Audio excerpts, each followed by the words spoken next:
शबरी शिष्य है मतंग ऋषि।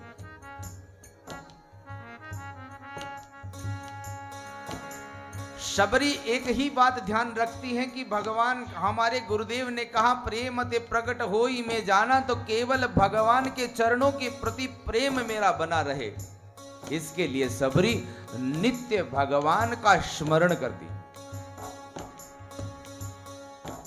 अब प्रेम को कैसे बढ़ाया जा सकता है, ये शबरी से पूछो। जिस राम को अभी देखा नहीं, केवल प्रतीक्षा है, लेकिन एक कल्पना हुई है गुरुदेव के आधार पर कि ऐसा राम होगा, और राम है तो वो खाता भी होगा, पीता भी होगा, नहाता भी होगा। जैसा मैं कर्म करती हूं वैसा ही मेरा राम भी कर्म करता होगा। न जाने कब राम आ जाएं, इसके लिए शबरी नित्य राम के आगमन की प्रतीक्षा करती हुई समस्त सामग्रियां जुटा करके रखती। जैसे ही प्रभु आएंगे तो उनके लिए ये चीजें समर्पित करूंगी। मार्ग में सदैव पुष्प बिछाती। मेरे राम आएंगे तो पता नहीं मार्ग, आश्रम के मार्ग में कोई कांटा न लग जाए। जितना कर सकती थी शबरी नित्य मार्ग में पुष्प बिछा करके रखती, इंतजार करती रहती, गुनगुनाती रहती शबरी। श्री राम जय राम जय जय राम, श्री राम जय राम जय जय राम, श्री राम जय राम जय जय राम, श्री राम जय राम जय जय राम, श्री राम जय राम जय जय राम। एक दिन की बात, शबरी पुष्प लेकर के अब आश्रम के मार्ग में प्रसून बिछा रही थी। दृष्टि नीचे है, एक फूल को जोड़ जोड़ करके कहीं पृथ्वी का एक अंश भी दिखाई न दे जाए, कि जहां मेरे राम के अंगूठे का छोटा सा अंश भी टिक जाए और उसी समय राम को कांटा लग जाए, ऐसा न हो जाए। इसलिए पृथ्वी के एक एक कण को महाराज फूल से आच्छादित करती। शबरी आच्छादित कर रही हैं, मन ही मन राम राम स्मरण कर रही है। कभी मन करता तो उस स्मरण को कीर्तन में बदल देती, जोर जोर से कीर्तन करने लगती। जय जय राम, इधर भगवान राम जय सीता की खोज करते हुए वन में विचरण कर रहे हैं। और बाबा तुलसी कहते हैं,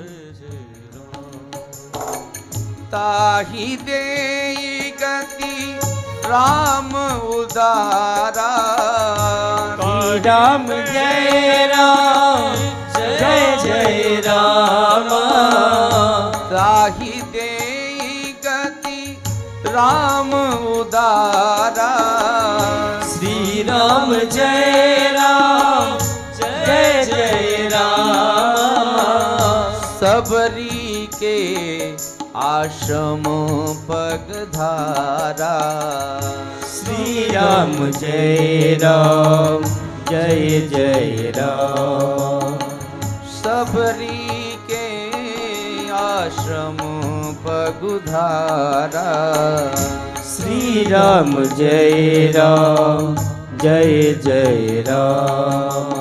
भगवान श्री राम चलते चलते आ रहे हैं। इतने में शबरी ने देखा कि पुष्प हम बिछाते बिछाते ये क्या सामने आया, भगवान के चरण। लेकिन शबरी तो ऋषि की शिष्या है। हमारे यहां पतिव्रताओं के 4 प्रकार बताए हैं। अनुसुईया जी सीता जी को जब शिक्षा देती हैं पतिव्रता धर्म की, तो पातिव्रत धर्म की शिक्षा देती हुई अनुसुईया जी कहती हैं कि 4 प्रकार की पतिव्रताएं होती हैं।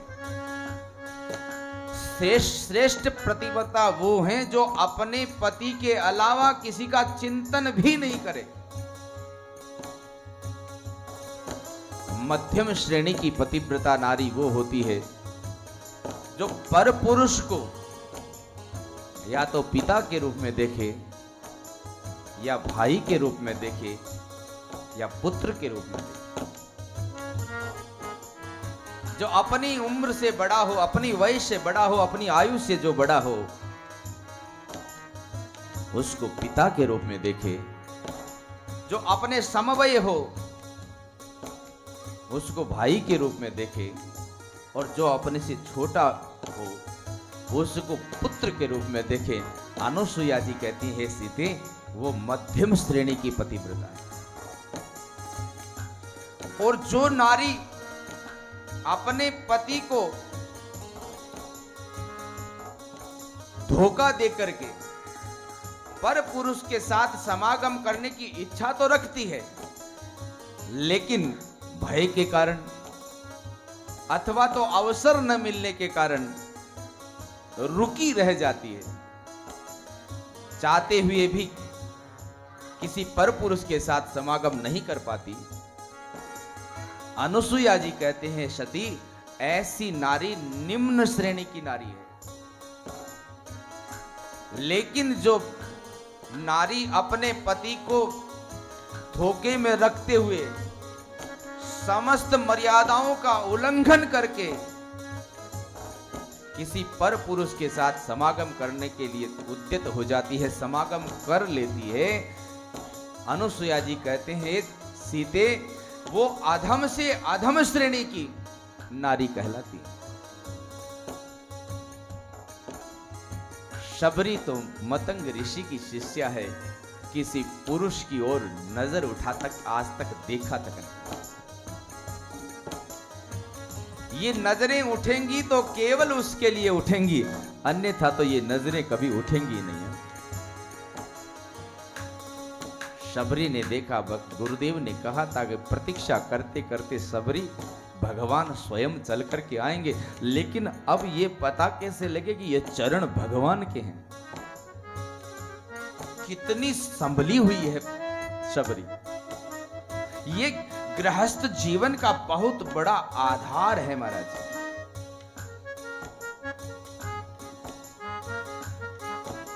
दृष्टिपूतम निषेध पादम,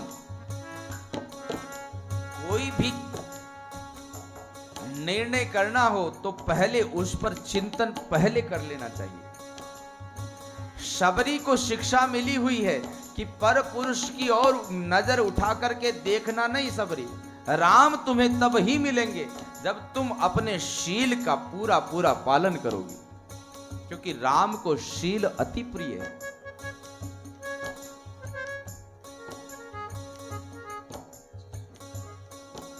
गुरुदेव से शबरी ने पूछा था कि हे गुरुदेव, राम आएंगे, बात नहीं,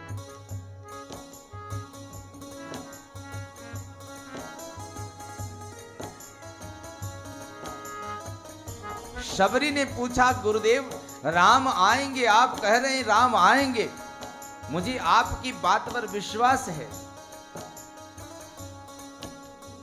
गुरु के वचन प्रतीति न जेहि, जिस व्यक्ति को अपने गुरु के वचनों पर विश्वास नहीं होता महाराज, उसके जीवन में कभी सुख और सिद्धि आ ही नहीं सकती।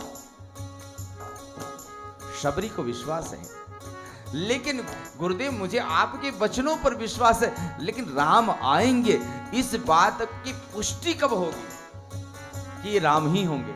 मैं कहीं किसी और को राम मान बैठी तो कहीं ऐसा ना हो कि मेरी तपस्या ही भंग हो जाए, आपके प्रति की हुई सेवा कहीं गर्त में न चली जाए। किसी और को राम मान करके मैं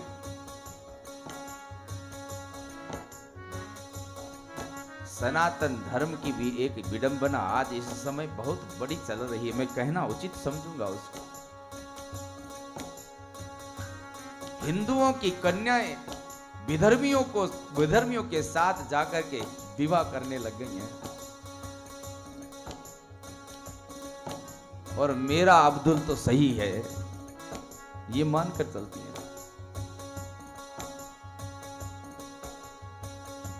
ये सनातन धर्म की जड़ों को हिलाने वाली बातें हैं। हमारा धर्म, सनातन धर्म सर्वोपरि धर्म है।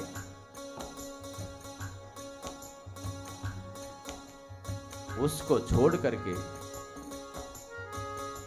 पर धर्मो भयावह, पर धर्म का आश्रय लेने लगी हैं आज हिंदुओं की कन्याएं।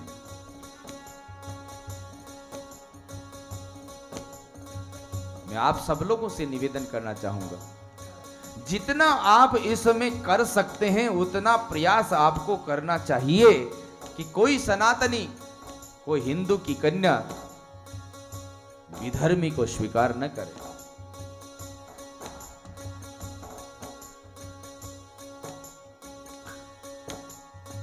स्वधर्मम निधनम श्रेयः पर धर्मो भयावह।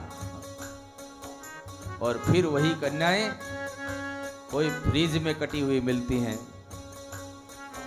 तो कहीं नहरों में डाली हुई मिलती हैं। ये एक तरह से हमारे सुप्त हो जाने का परिणाम है। हिंदुओं को जागना होगा। अपनी संस्कृति को बचाना है तो कन्याओं को बचाना बहुत जरूरी है, क्योंकि पुरुष केवल एक कुल को बिगाड़ता है अथवा तो एक कुल को पवित्र करता है, लेकिन माताएं कन्याएं तो दो दो कुलों को पवित्र करती हैं। यदि हमारी संस्कृति का आधारभूत कोई तत्व है तो नारी शक्ति है, और उसके प्रति यदि हम सचेत नहीं हुए तो परिणाम बहुत भयानक होंगे। अपने संपर्क में, अपने निकट में, अपनी सराउंडिंग्स में जो जो रहते हैं उनके प्रति सचेत होना हमारा धर्म है।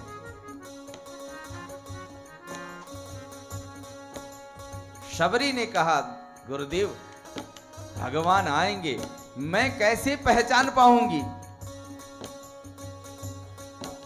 ऋषि ने कहा, हे शबरी, मैं तुम्हें एक संकेत देता हूं।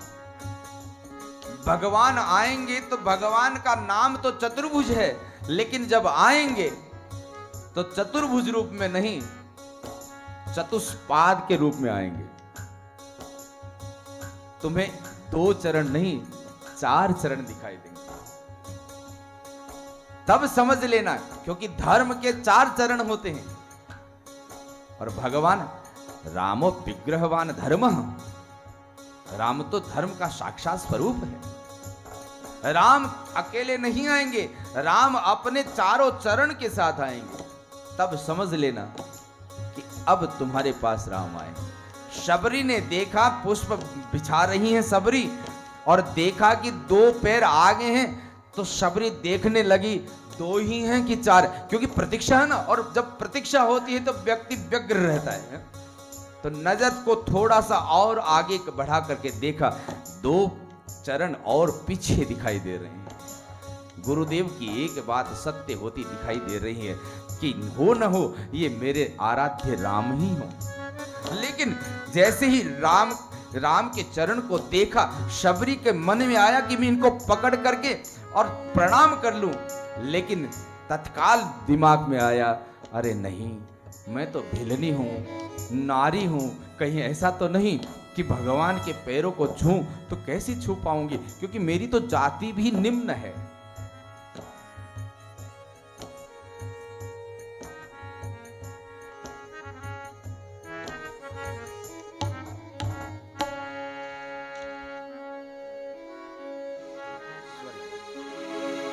शबरी सोचने लगी कि इनके चरणों को कैसे छूं। इतने कोमल चरण, इतने सुंदर चरण, जिनको देख करके आंखें स्वयं तृप्त नहीं हो रही, ऐसे चरणों को छूं तो कैसे छूं? कहीं ऐसा ना हो कि मैं इनके चरणों को छूं और जितने ये आए हैं वही लुप्त हो जाए।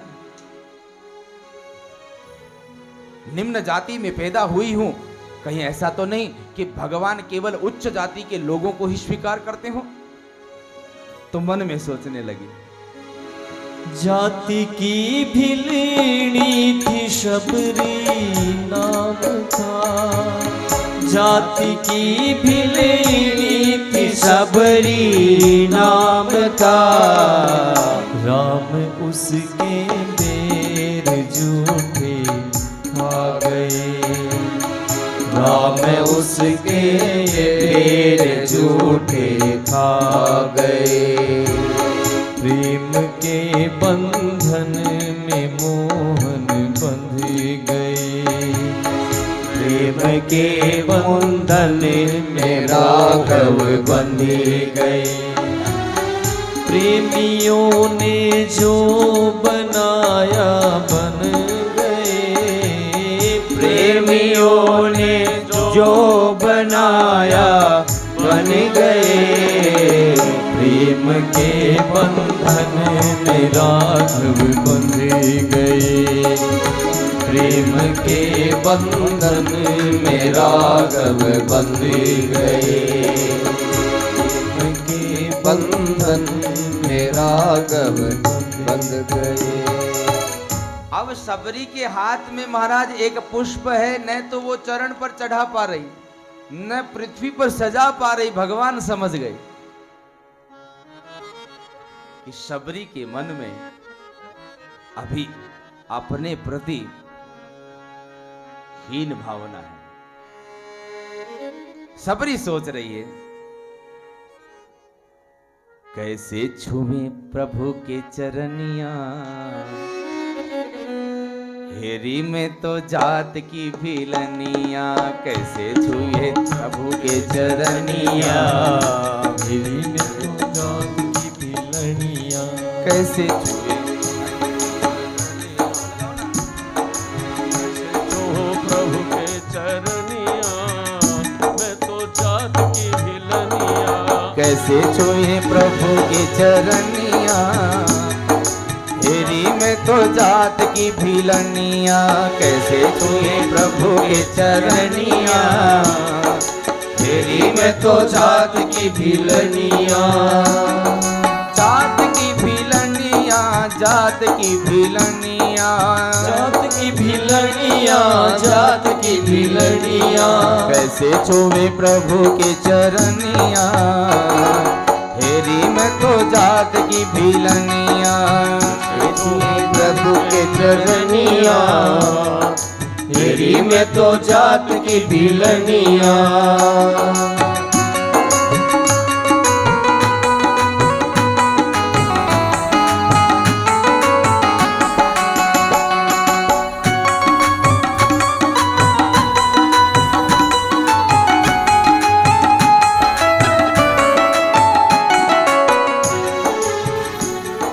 नाही किया कभी गो का दान, नहीं किया कभी गो का दान। हिलनी सोच रही है, भगवान किसको मिलते हैं? जो कोई दान करे, कोई गंगा स्नान करे, जो पवित्र हो, भगवान तो उसको मिलते हैं।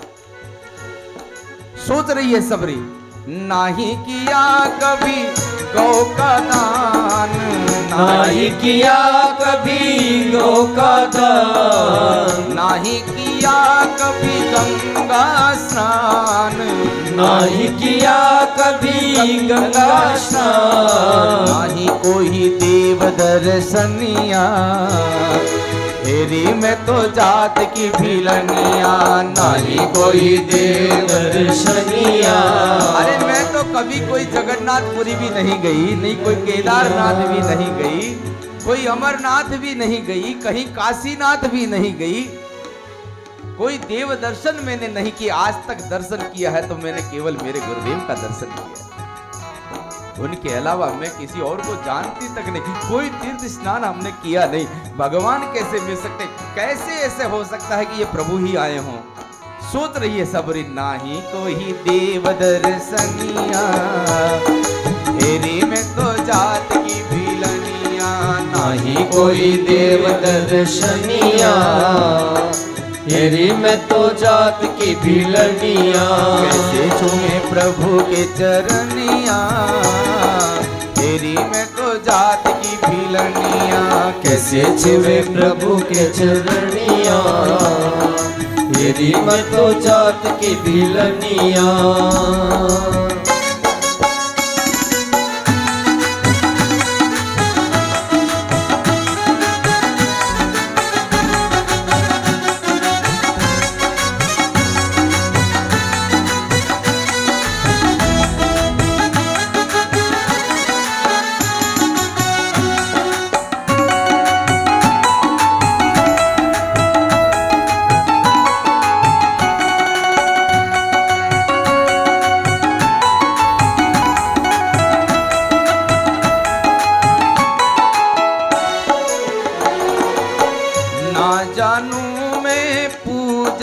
पाठ, ना जानो मैं पूजा पाठ, नाही किया कभी जोग अरु जाप, नाही किया कभी जोग अरु जाप, ना जानू मैं पूजा पाठ, ना जानो मैं पूजा पाठ, नाही किया कभी जोग नहीं किया कभी जोग अरु जाप, किया तीरथ असनिया, तेरी में तो जात की भिलनिया, नहीं किया तीरथ असनिया, तेरी में तो जात की भिलनिया, किया तीरथ असनिया, तेरी में तो जात की भिलनिया। कैसे छूए प्रभु के चरनिया, तेरी में तो जात की भिलनिया, कैसे छुए प्रभु के चरणिया, तेरी में तो जात की भिलनिया।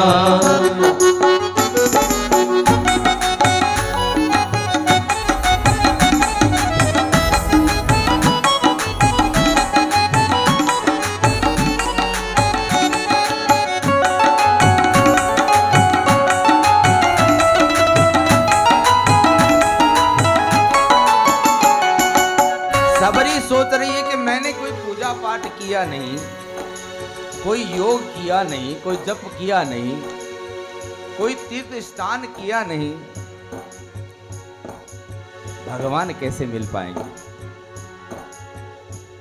भगवान समझ गए कि शबरी के मन में शंका है। शबरी अभी पूर्ण रूपेण राम तत्व को समझ नहीं पाई। भगवान ने शबरी के हृदय में प्रवेश किया। शबरी हृदय में देख रही है, भगवान पूछ रहे हैं शबरी से, शबरी तुम मेरे चरणों को छू क्यों नहीं रही। शबरी कह रही है, हे प्रभु, अधम से अधम अधम अति नारी, श्री राम जय राम जय जय राम। अधम से अधम अधम अति नारी, श्री राम जय जय राम। इन मह में मति मंद अघारी, श्री राम जय जय राम। अधम ते अधम, अधम ते नारी, मैं तो अधम से भी अधम, निकृष्ट से निकृष्ट जाति में मैंने जन्म लिया है प्रभु, और जाति में जन्म सो लिया नारी और हूं, इसलिए आपके चरण को कैसे छू सकती हूं। जैसे ही भगवान ने देखा कि शबरी के मन में दो तरह की कुंठाएं हैं,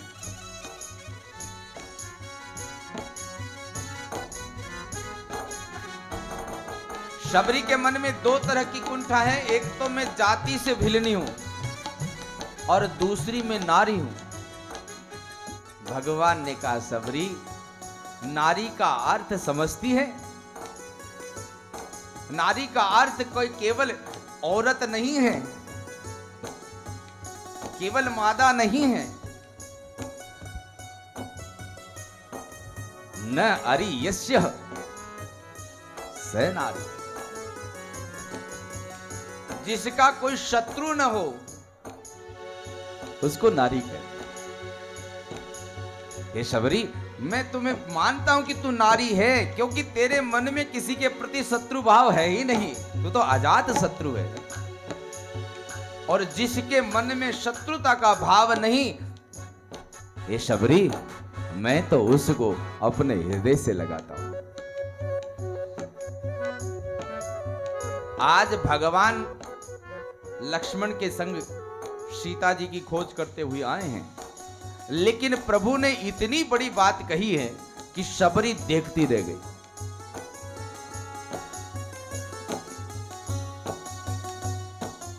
तुलसीदास जी महाराज कहते हैं कि जैसे ही शबरी ने कहा, 3 मह में मतिमंद अघारी, अधम ते अधम अधम ते नारी, तो भगवान श्री राम ने कहा, कह रघुपति सुन भामिनी बाता। अरे शबरी, तू इस बात को समझ, भगवान शबरी को संबोधित करते भामिनी के नाम से है। भामिनी का एक अर्थ पत्नी भी होता है। पुरुष अपनी पत्नी को भी भामिनी कह करके पुकार सकता है। शबरी ने जैसे ही कहा, शबरी ने जैसे ही सुना राम मुझे भामिनी कह रहे हैं,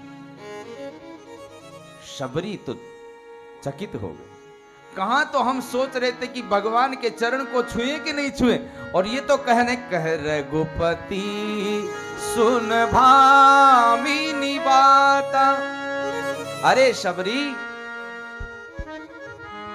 हे भामिनी, जैसे ही भामिनी सुना, वही भजन कर, भजन चल रहा था।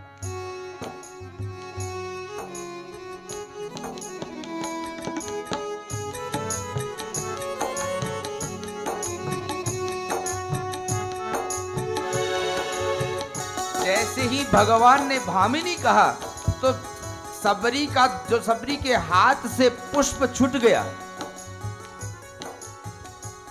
और शबरी ने अपनी नजरें ऊपर उठाई, क्योंकि गुरुदेव का कहा हुआ है, पतिव्रता नारी यदि किसी को देखे तो वो उसका पति होना चाहिए, और परपुरुष की तरफ उसकी दृष्टि नहीं जानी चाहिए। तो आज जैसे ही भामिनी शब्द सुना है शबरी ने, भामिनी कह राघव ने पुकारा, भामिनी कह राघव ने पुकारा, भामिनी कह राघव ने पुकारा, भामिनी कह राघव ने पुकारा।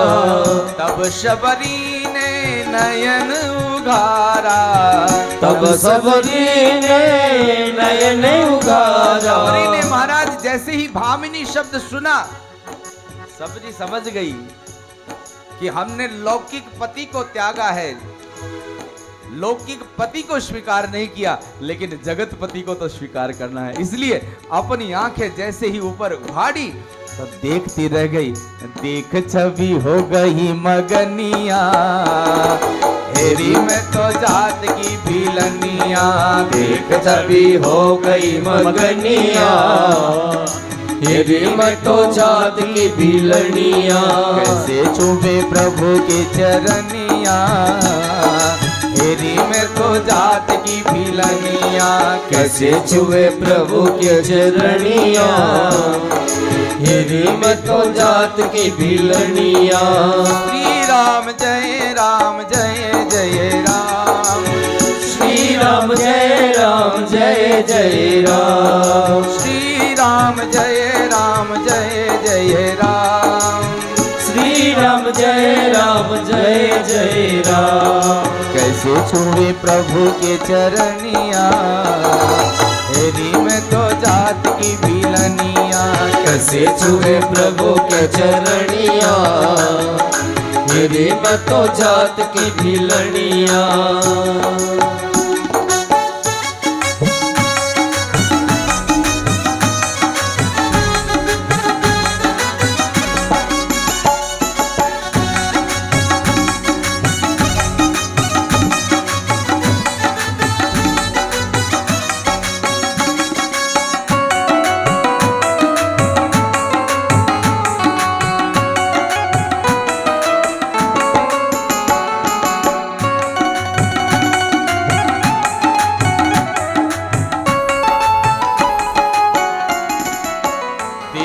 के सावरी सूरत तोरी, देख के सावरी सूरत तोरी, देख के सावरी सूरत तोरी, देख के सावरी सूरत तोरी।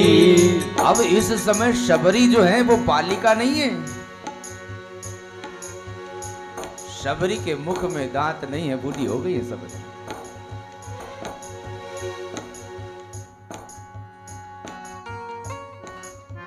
जैसे ही भगवान को देखा, सुंदर श्याम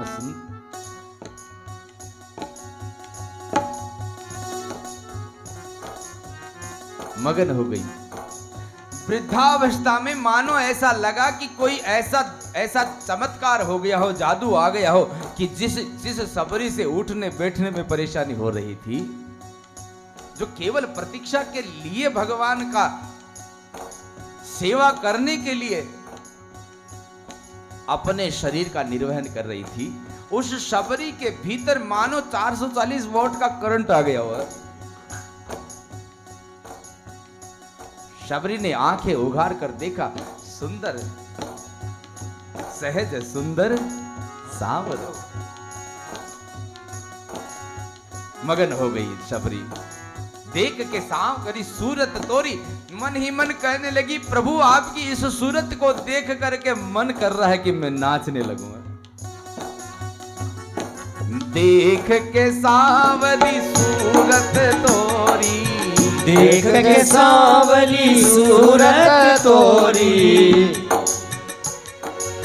नाच उठी प्रभु ये मति मोरी, नाच उठी प्रभु ये मति मोरी, नाच उठी प्रभु ये मति मोरी, नाच उठी प्रभु ये मति मोरी।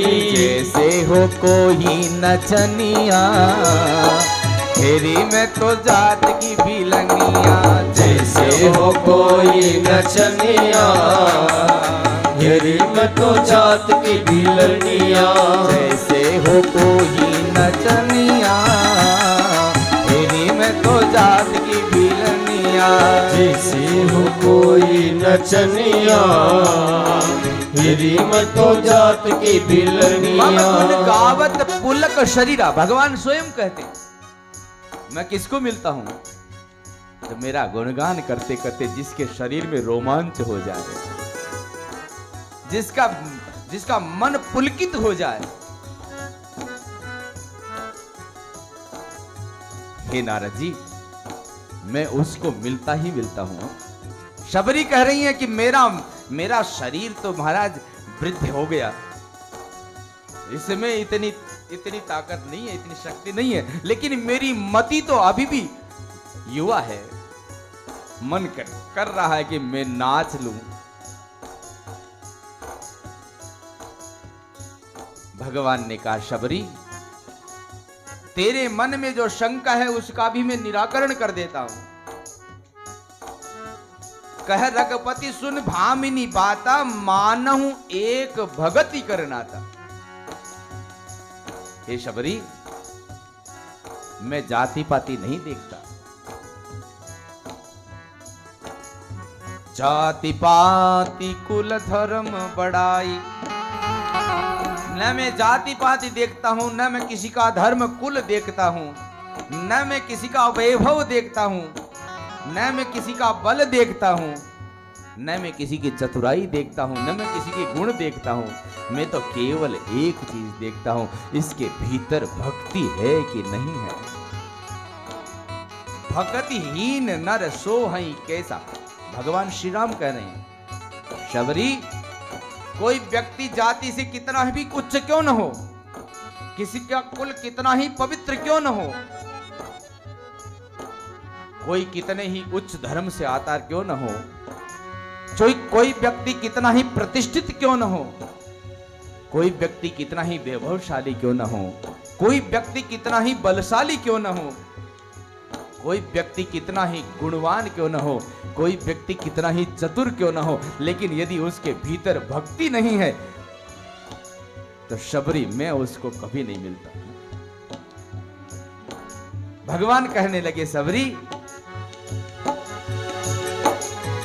ना मैं देखूं जाति पाती, ना मैं देखूं जाति पाती, ना कोई सगा संबंधी नाती, ना कोई सगा संबंधी नाती, ना मैं देखूं जाति पाती, ना मैं देखूं जाति पाती, ना कोई सगा संबंधी नाती, ना कोई सगा संबंधी नाती।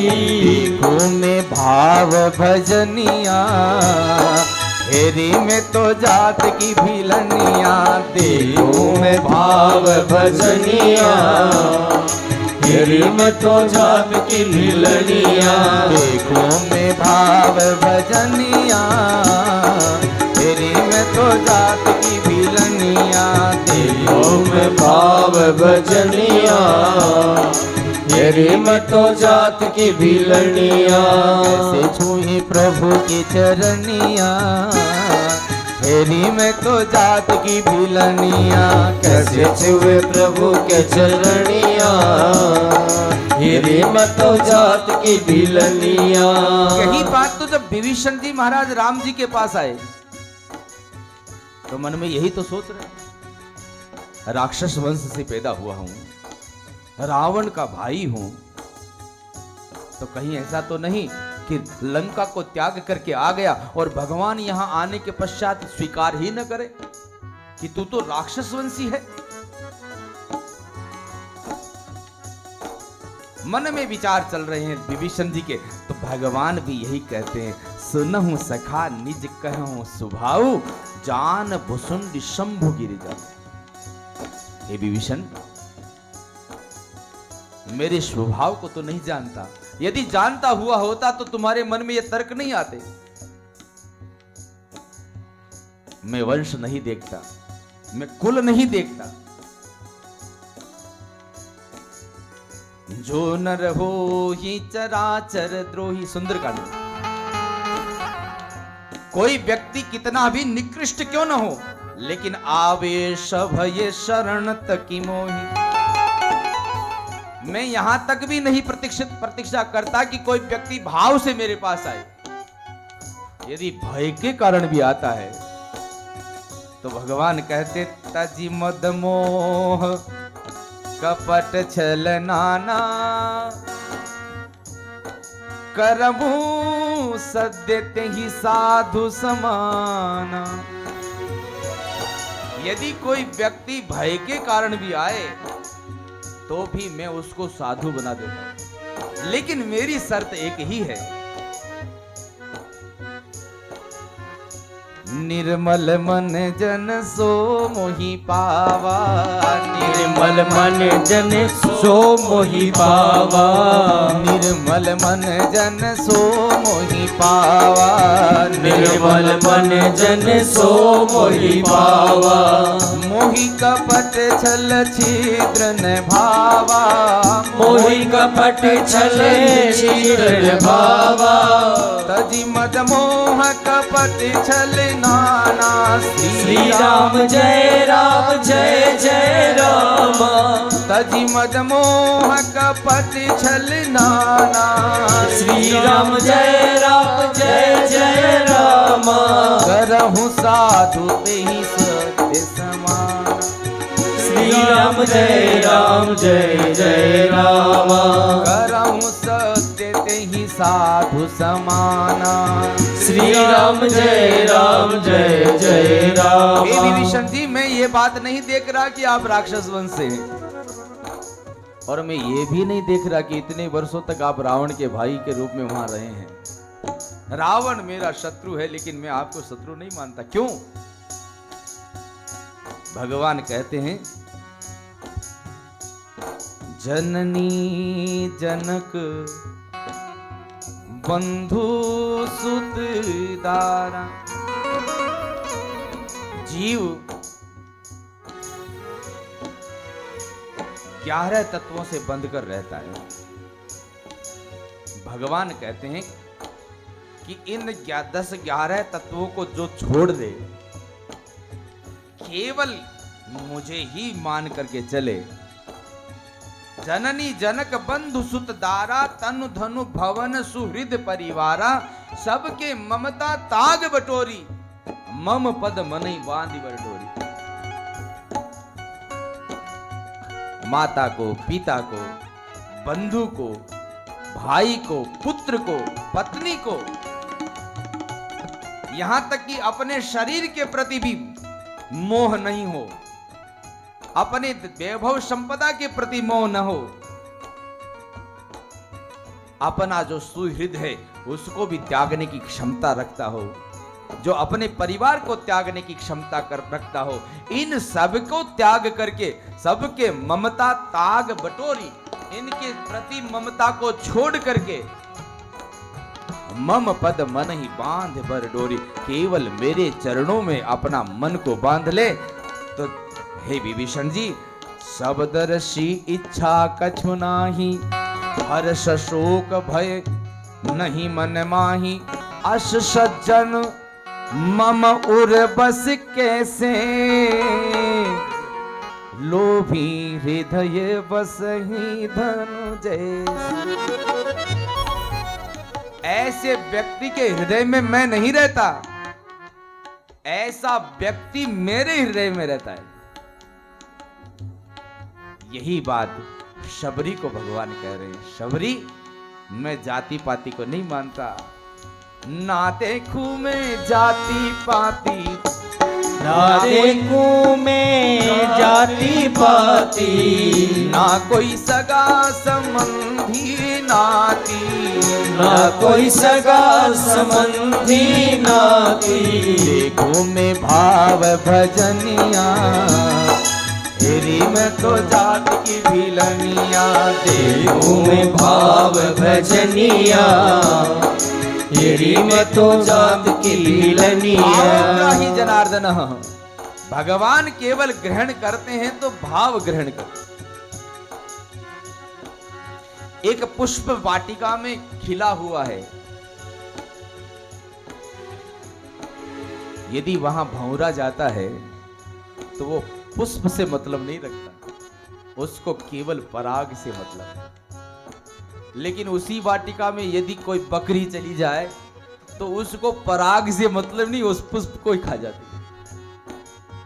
भगवान कहते मैं केवल भाव को ग्रहण करता हूं, तुम्हारे बाहर के क्रियाकलापों से मुझे कोई मतलब नहीं। कितनी पूजा के लिए तुमने नैवेद्य चढ़ाया है, कितनी पूजा के लिए तुमने घी का दीपक जलाया, अखंड दीप जलाओ, कितना ही प्रसाद चढ़ाओ, मुझे उससे कोई मतलब नहीं।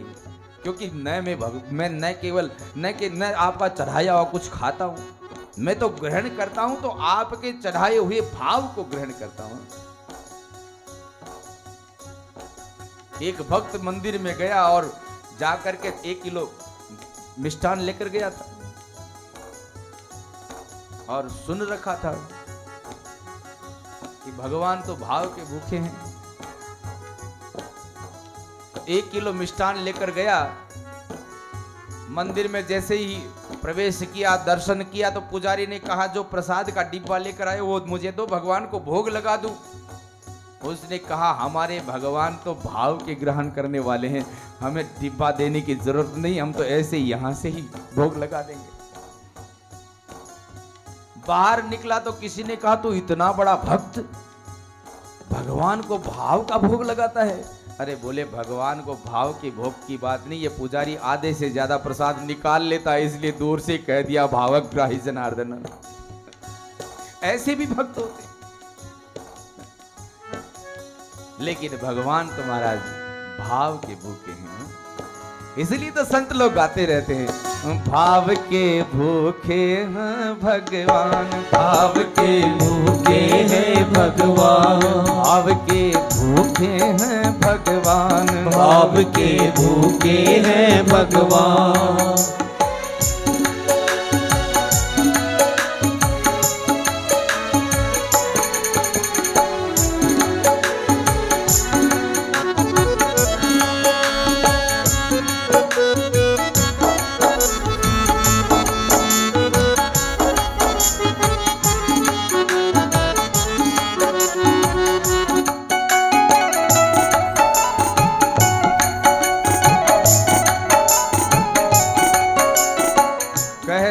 रघुपति सुन भामिनी बाता, कह रघुपति सुन भामिनी बाता।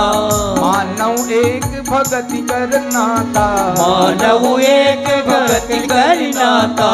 भूखे हैं भगवान भाव के, भूखे हैं भगवान भाव के भूखे हैं भगवान, भाव के भूखे हैं भगवान। भगवान तो केवल देखते हैं हमारे भीतर के भाव को। शबरी के जूठे बैर का प्रसाद प्रभु ने पाया तो बैर जूठे हैं, भाव जूठा थोड़ी। वो बैर भाव से भरे हुए हैं।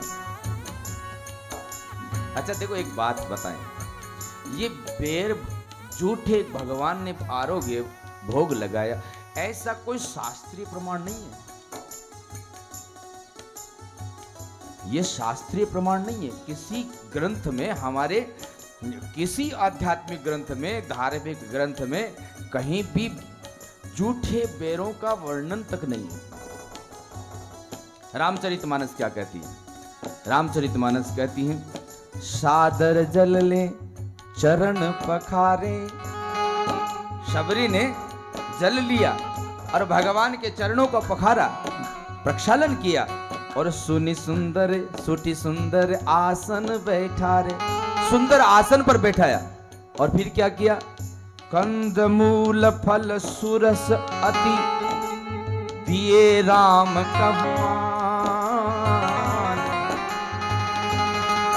प्रेम सहित प्रभु खाए बारंबार बखान। जूठे बेर का कहीं वर्णन नहीं है। क्या दिया शबरी ने? कंद मूल फल सुरस अति।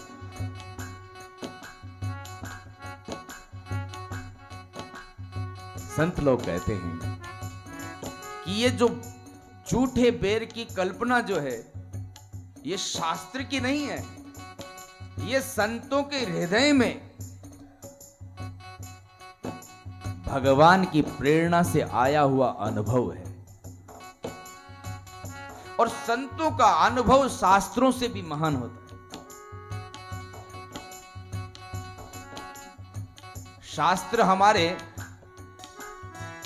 औषधीय शास्त्र, आयुर्वेदीय शास्त्र कहते हैं कि यदि आंख में आक का रस डाल दिया जाए तो आंख फूट जाती है।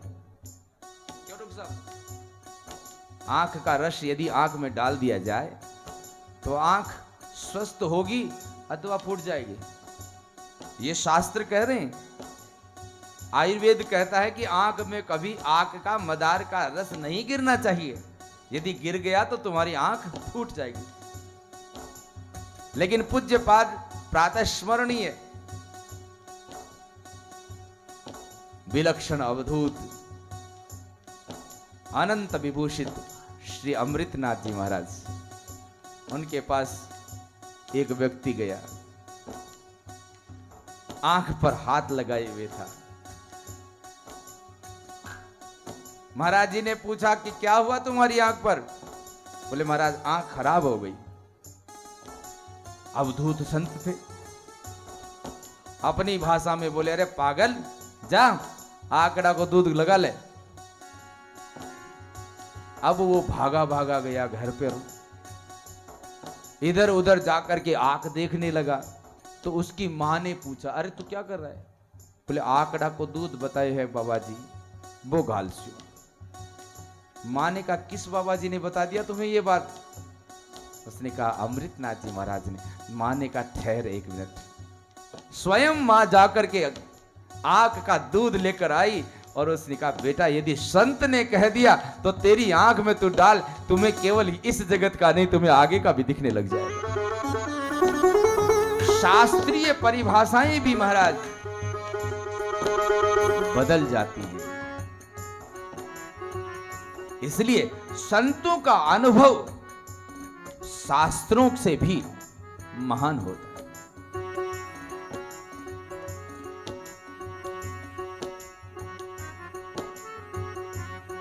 सबरी मगन हो गई। मैं इसलिए कह रहा हूं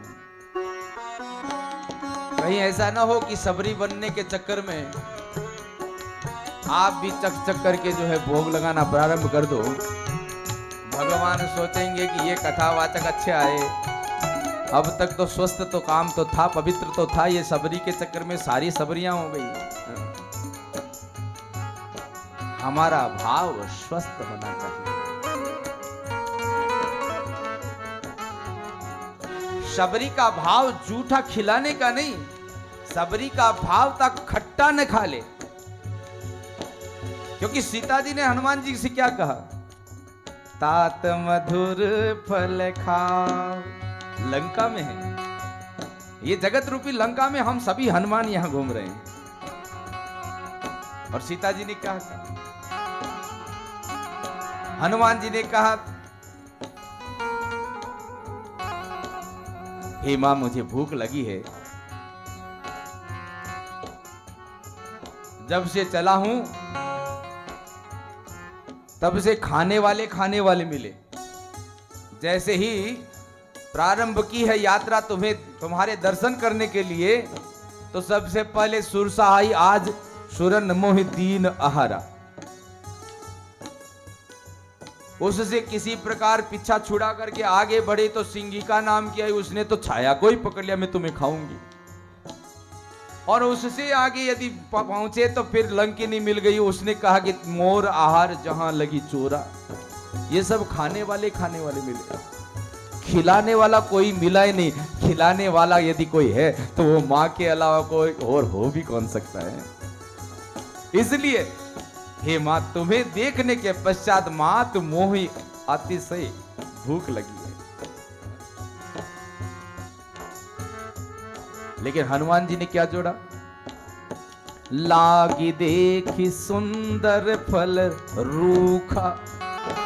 अब मुझे इस बात से मतलब नहीं है कि ये फल जो है मीठे हैं, खट्टे हैं, मुझे भूख लगी है, जो कुछ है वो दे दे, मुझे खाने दे। सीता जी ने कहा, नहीं बेटा, ये फल रूखे हैं, लेकिन मैं तुम्हें एक ही बात कहूंगी, संसार में रहना है तो जीवन निर्वाह के लिए इस शरीर को कुछ न कुछ पोषण देना ही पड़ता है। रहने के लिए यहां अनेक तरह के व्यवहार करने ही पड़ते हैं। लेकिन तुम्हें यदि फल ही खाना है तो रूखे क्यों खाओ, जो मधुर हो, तात मधुर फल खाओ। संसार में रहना है तो मधुर बनकर के रहो। संसार में यदि व्यवहार करना है तो मधुर व्यवहार रखो, मृदु व्यवहार रखो। संसार में यदि ग्रहण करना है तो जो शुभ है उनको ग्रहण करो। पीने के लिए दुग्ध है, गौ का दुग्ध है। पीने के लिए आजकल अमृत है, रोजाना बनाते हैं हमारे डॉक्टर साहब। लेकिन पता नहीं कि लोगों को वो खारी मदिरा किस लिए पीते हैं, ये समझ में नहीं आता है। जब भगवान ने इतने सुंदर सुंदर पदार्थ हमें दिए हैं, ये सीता जी यही तो समझाना चाह रही है कि हे हनुमान रूपी जीव, तू इस संसार में यदि ग्रहण करना चाहता है तो अच्छी चीज को ग्रहण कर, क्योंकि तेरे मुख में भगवान का निवास है। इसमें वो पदार्थ न डालो जिनको भगवान को भोग नहीं लगाया जा सकता।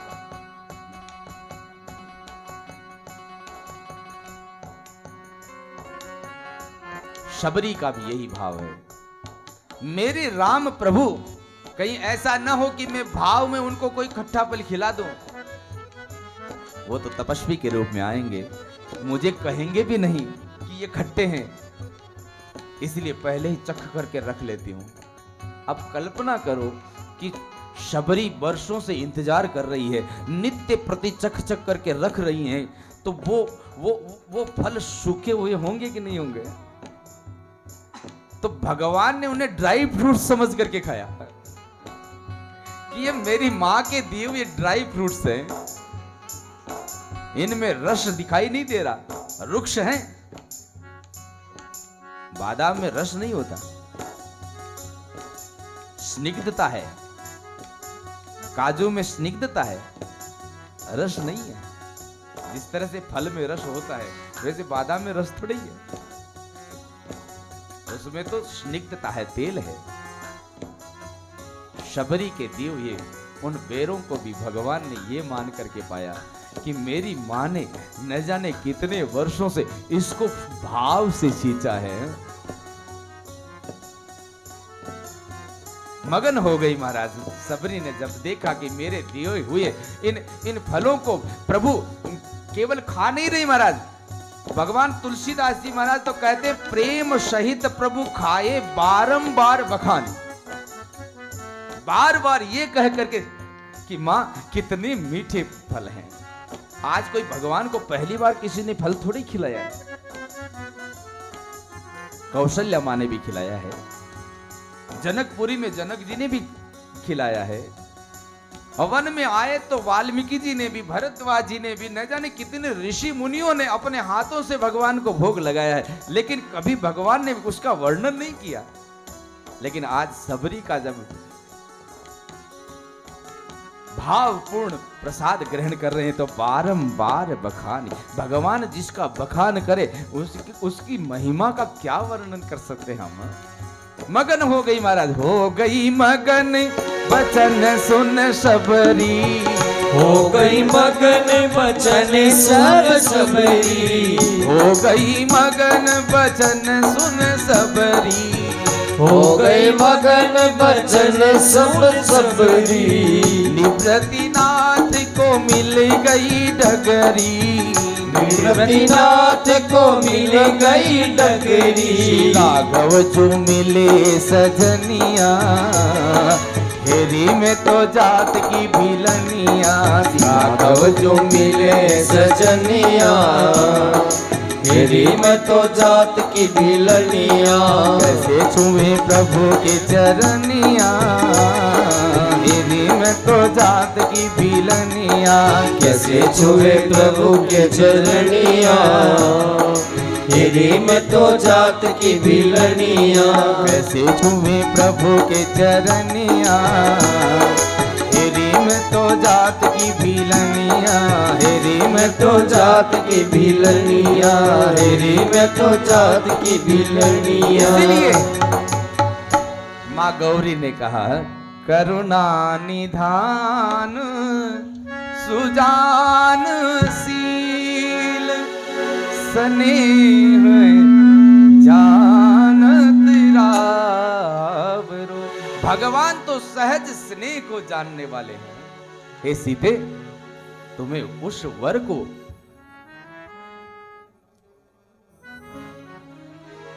अब स्वीकार करना है जो सहज प्रेम को जानते हैं।